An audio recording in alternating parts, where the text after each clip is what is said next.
Hello and welcome to State of the Union. I'm Stefan Grobe in Brussels. The surging second wave of the coronavirus in Europe has reached new heights. This week, Ireland and the Czech Republic became the first countries to impose a second lockdown.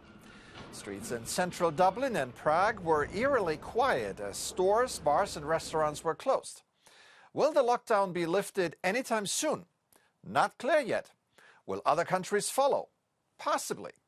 The worsening pandemic may have one political victim of note: climate policy.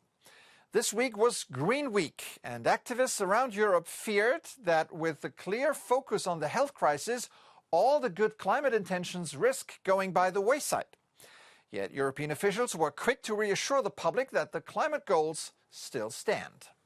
I do think there is now a heightened sense of emergency. The fact that in this pandemic, when we talk about recovery, we say that none of the money spent on recovery should go against our climate goals. I think that there's no conflict. The fact that we have this downturn does create some room for accelerating what needed to happen anyway. The Green New Deal, digitalisation and so on.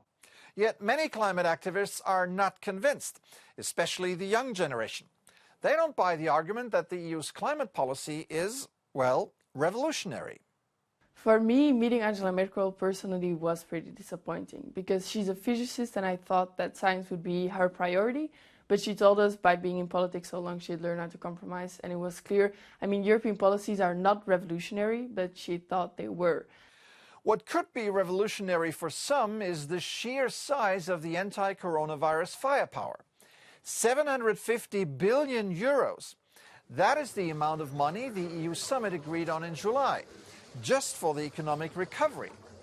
That money is supposed to be paid out as of January, that is in less than 10 weeks, urgently awaited by many countries in economic distress.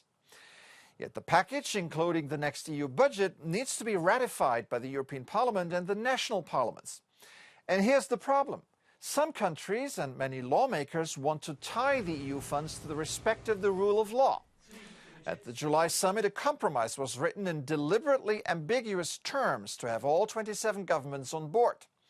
This week, the Council and the European Parliament were continuing their negotiations about the details and procedures of this mechanism.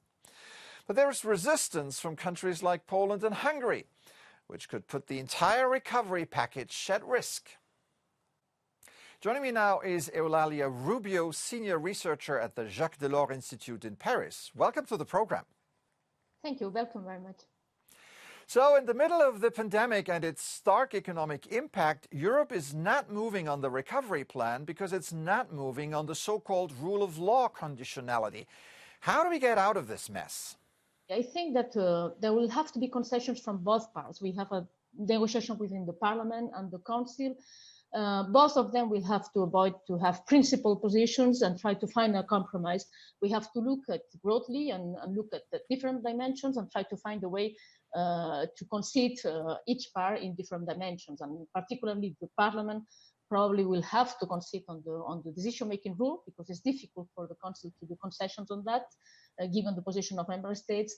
And the Council will have to concede on the scope of the instrument, which has been very much reduced in the last German compromise.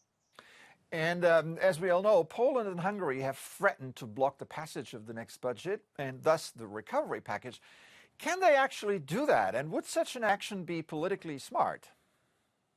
Well, I think we should not treat this threat so seriously, actually. Of course, they do this, and of course, we should probably be careful not to end up with something that really upset them too much, so that they really find in a position that they cannot stand with this. But at the same time, the threat is it has to be taken with all precaution, because actually they are net beneficiaries. So it's not for their own interest to suspend everything. They are net beneficiaries on MFF and on the recovery instruments. So if they block the activation of the approval of the recovery instrument, they are going to lose money. And in the end, the rule of law mechanism can be anyway approved. So they might end up in a scenario having less money and having the rule of law mechanism in place. The rule of law problem is not new, to put it mildly, yet the EU has been unable to take countries like Poland and Hungary to task. Is it only because of a lack of tools? Well, I think that this has been said a lot by experts on rule of law, that the problem is not the lack of tools, actually. We have tools, and sometimes the problem has been lack of political willing to act in front of these violations of flagrant violations on rule of law. And actually, this will be an additional instrument, but will not be the magic bullet also to end up with all the problems of violation of Article 2 principles in certain countries. All right, Eulalia Rubio, senior researcher at the Delors Institute. Thank you for helping us understand this thorny issue. Thank you to you.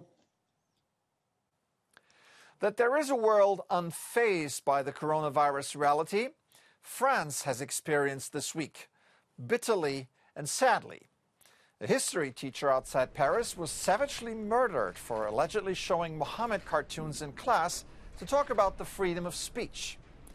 A stark reminder for the country that the battle against radical Islam continues despite the pandemic. For France's political class, a rare moment of unity in defending democratic values. En mémoire de M. Samuel Paty, je vous invite à observer une minute de silence.